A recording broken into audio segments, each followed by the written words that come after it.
Hello everyone, I'm Sharpedo43 once again, bringing you all another Wi-Fi battle once again. My opponent for this battle is going to be my good friend Soltfire, another buddy of mine's, after Jodor, and we're going to be doing a mixed OU battle, kind of, like where we don't use completely OU mons, we just use like a few OU mons and a few lower tiered mons. They call it mixed OU, I don't know, but yeah.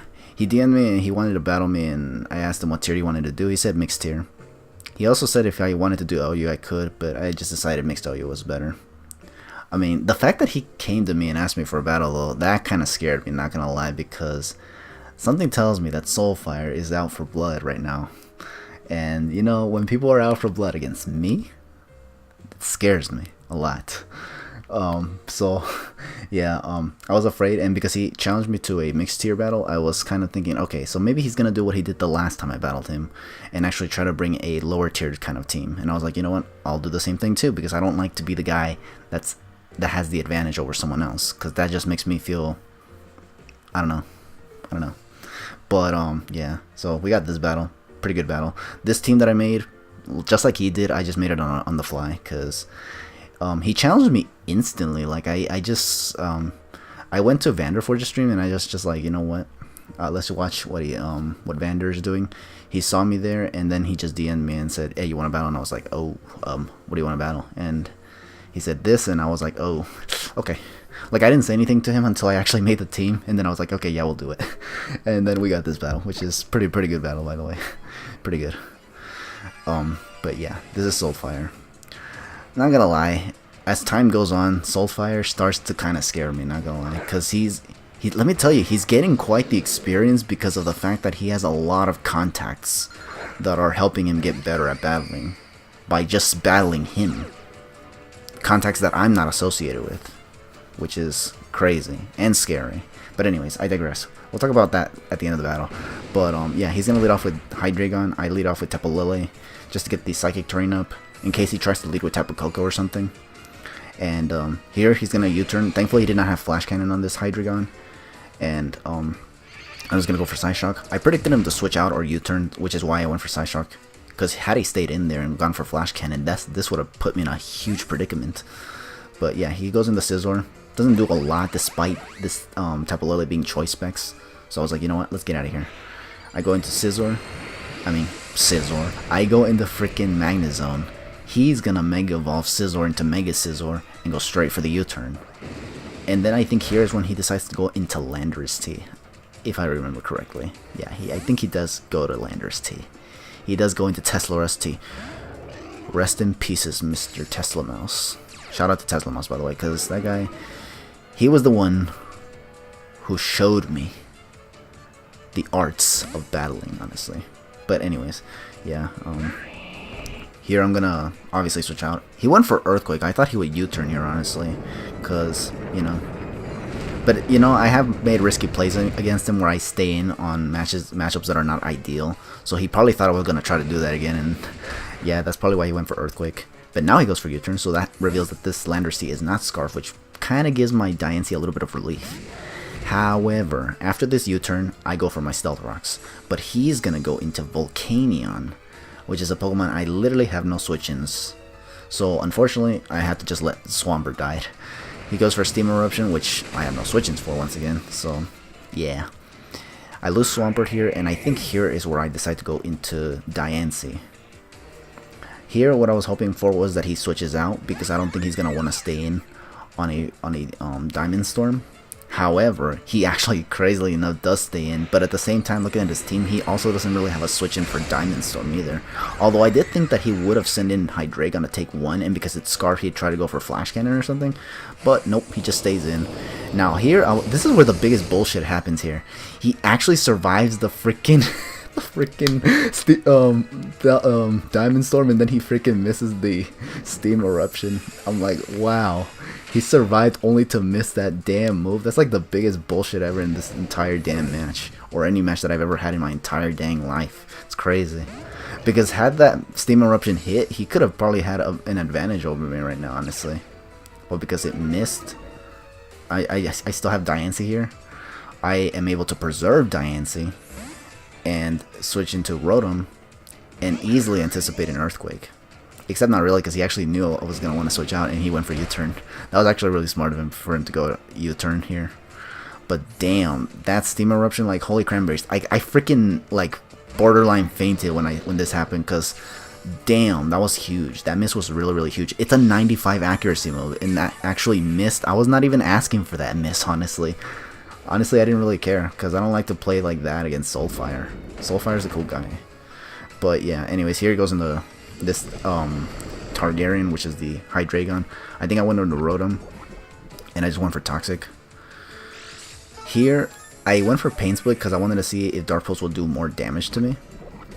So I definitely went for a Pain Split. Plus, I wanted to weaken this Hydreigon further, because this Hydreigon, it can be a little bit threatening if it remains healthy, because not a whole lot of my team can kind of just straight up kill it. And he can easily switch out and bring it back in to revenge kill, so I didn't want to be put in that kind of predicament.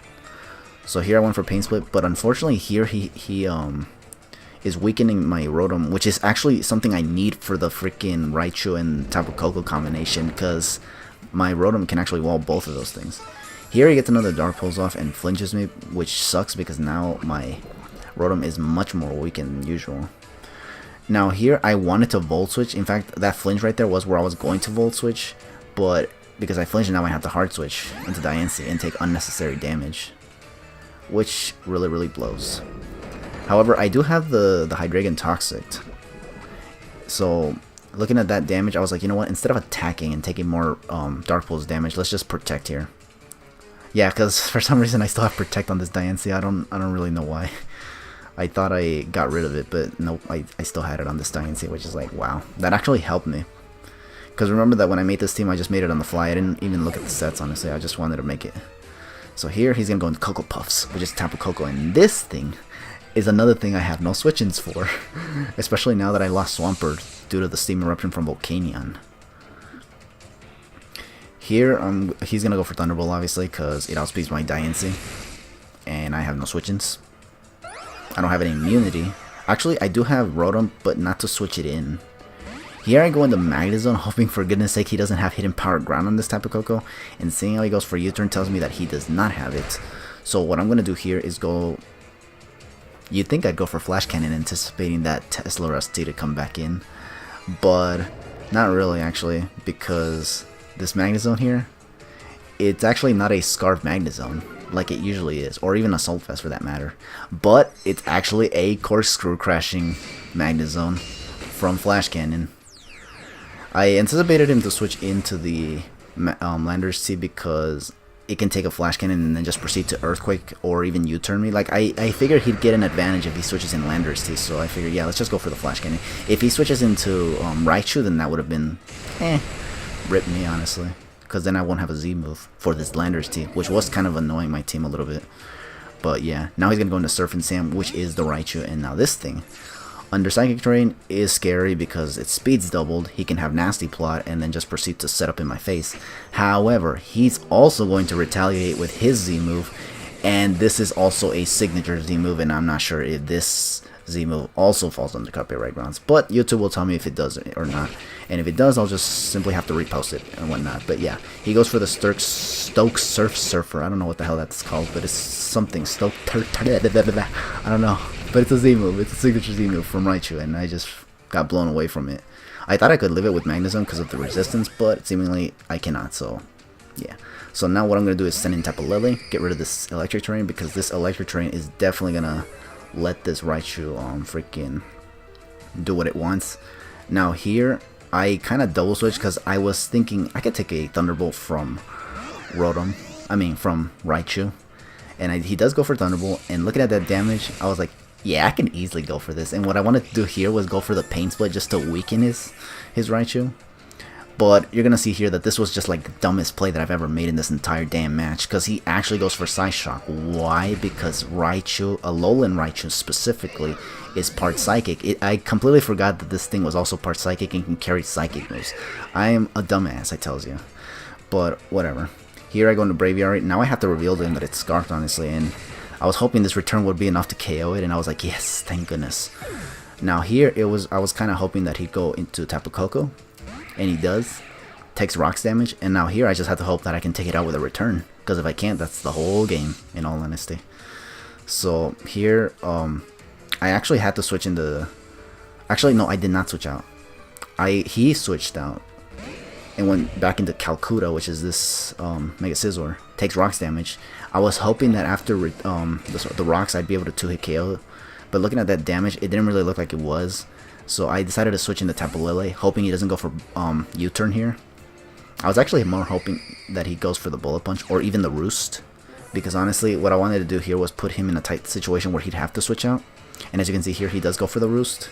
Now what I wanted to do right here was just go straight for the Hidden Power Fire. He could have switched back into Tapu Koko, but I kind of was thinking he maybe would want to go for the attack, like U-turn or even knockoff.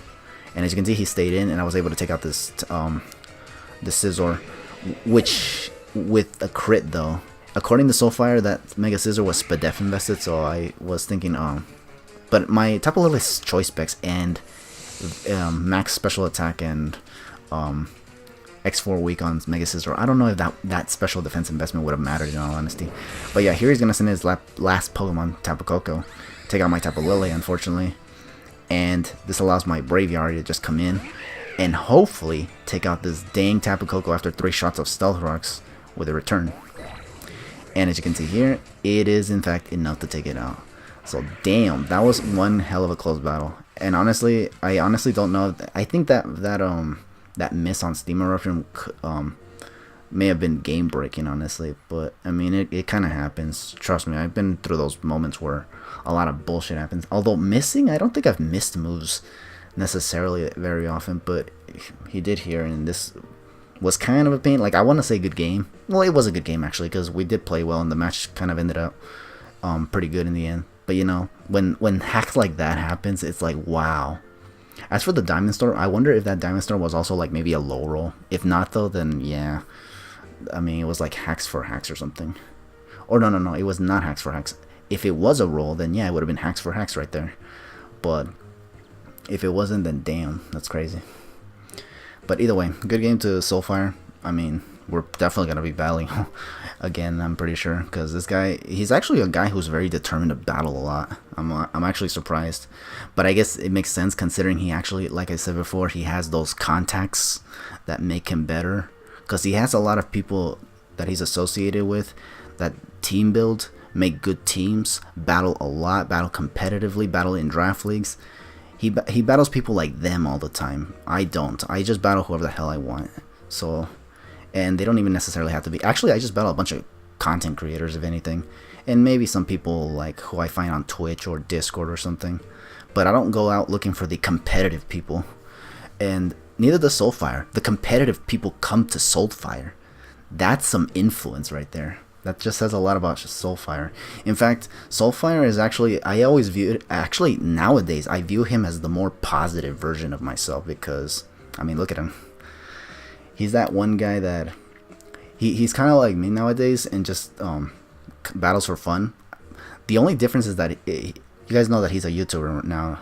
So, if you look at his videos, he actually has a lot of close battles posted on YouTube. I don't do that. I don't really post close battles most of the time. I do, but I don't always post them. I just post whatever I want. Like that battle with Joey Fontaine. That battle I just got straight up manhandled and I still wanted to show it just because I thought it was pretty funny. And then the battle against I forgot. There was a battle where Free Spirit 87. But that one I felt like I needed to showcase and whatnot. So I don't know. But bottom line was that, yeah, he feels like a more positive version of myself just because he's like I said, he's more positive natured of a person, and I kind of am not, in all honesty. In fact, I sometimes bitch about things that happen in battles that cost me sometimes. So yeah. But anyways, good game once again, Soltfire. I think I've talked way more than I usually do. But that's just me. I don't know. Please understand. Anyways, I'm gonna leave Soltfire's handles, YouTube channel, stream, Twitch link, because he's a streamer as well, by the way. So you guys can check him out if you guys want to. And with that, I'm just gonna catch you guys later. But for now, just take it easy.